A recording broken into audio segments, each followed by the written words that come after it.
Being successful when gardening through a warming climate requires resources and systems for implementing those resources. In my Austin, Texas garden, I love to grow these cool season leafy greens through the fall and winter months. We don't really cool down until November and often heat up again as early as March. In between, there are often Arctic cold fronts and warm spells, and that is exactly what we're experiencing this week. It's the beginning of the second week of February. We've incurred some Arctic weather, and now we're in the low 80s. Crops like lettuce will easily bolt when stressed from these environmental extremes, but I want to show you in this video how we can implement season extending techniques through the use of low tunnel structures and shade cloth. I'm Scott from New Garden Road, always out here to inform, inspire, and elevate you. Encouraging biodiversity and restoring habitat is my mission, one garden at a time. All right, I've got a bed of lettuce here that I planted in late fall, and it's really taken off. It's doing well, but what we've just been through has been a wild ride. We made it through a winter storm where we had, significant amount of sleet accumulation and multiple nights of hard freezes, including daytime highs that were pretty chilly. Now, lettuce here is really more of like a spring crop, so it does best in more moderate conditions, which are more consistent, not too hot, not too cold. Can take some cold, but that said, it was protected, it made it, and now we are in the stretch of a warm spell here in Austin. It's gotten up to 80, over 80 in the low 80s several times already, and likewise today, hitting 80 for the next week, upper 70s.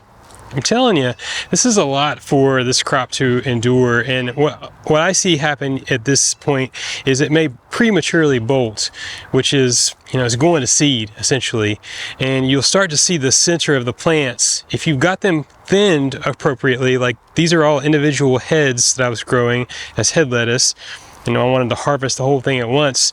If you've got them thinned appropriately and they're growing like this, you can see clearly in the center of the plant, it'll start to kind of rise up, and that's where it's going to kind of come out of and bolt.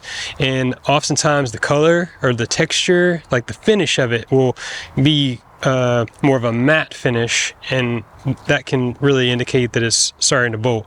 At that point, there's no reversing it. You can't just cut it out, and because the plant has redirected its energies into a different action.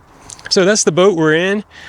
I'm going to put on some shade cloth. It's a 40% shade cloth, and I'll just leave it on for the next week. There'll be enough air circulation, and that's how I've usually navigated this season. So about a week ago, I was putting away the frost cloth, and now I'm putting up some shade cloth. I'm not at all surprised. And the view that you have right now is from the southwest, essentially. It's going to be the most searing sun, the hottest part of the sun, and this is where I want to have the most coverage from the shade cloth. So I'm going to pin it down lower on this end, and then going to keep it open on the front and the east side a little bit, but mainly the open on the front.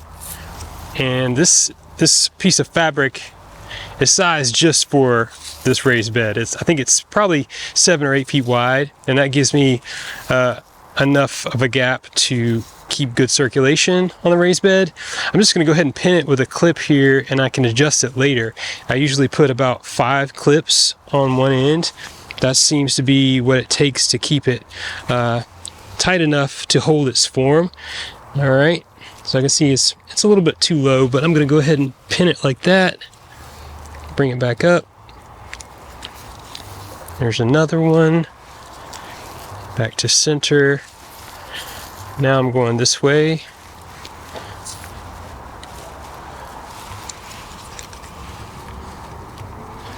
And the last one. So that's secure on the north end, and it's open. Got to get some more clips, and I'm just gonna make it roughly even, but I can see, this is the time of day when I want this lettuce to be shaded, so that's good. That's right where I want it. Probably only going to do about 3 clips on this end. This can also be advantageous if you're trying to establish these cool season seedlings in the fall when temperatures can often be really extreme, approaching 90 degrees.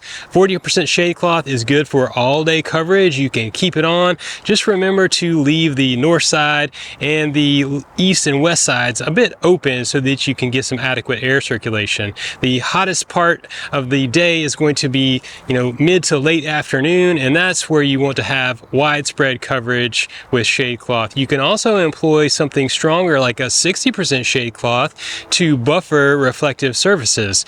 That's really good if your garden is up next to a house or a building that is west facing. Some of those sun rays will bounce off your structures, and that can really act in a way kind of like a microwave for those crops. So there are many techniques that you can use this for, and I just encourage you to get out there and experiment, and let me know how you're doing in the comment section. I'd love to hear from you. Now check out more awesome gardening videos on my channel, like this video, and follow New Garden Road for weekly content.